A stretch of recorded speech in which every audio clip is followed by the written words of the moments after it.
Le silence de la chapelle de Saint-Sulpice n'était troublé que par le souffle des cierges et les prières de sœur Thérèse. Pour les fidèles, elle était la pureté incarnée, un visage de porcelaine, une femme que Dieu semblait écouter plus vite que les autres. Mais derrière l'habit noir vivait une solitude que personne ne voyait. Chaque jeudi soir, après les vêpres, Thérèse ne priait plus. Elle cachait son chapelet. Elle prenait un parfum ambré, et par une petite porte oubliée du jardin, elle quittait le couvent.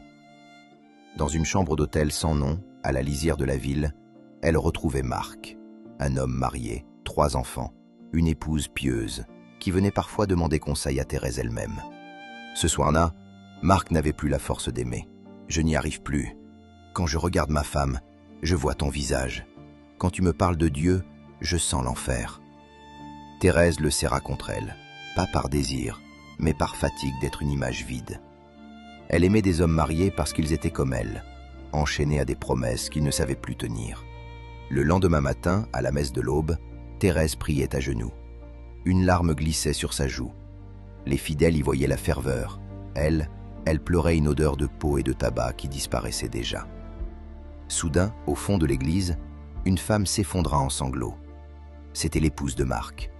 Elle courait vers l'autel, vers la sainte, pour confier sa douleur, ignorant que celle qu'elle vénérait était celle qui brisait son foyer.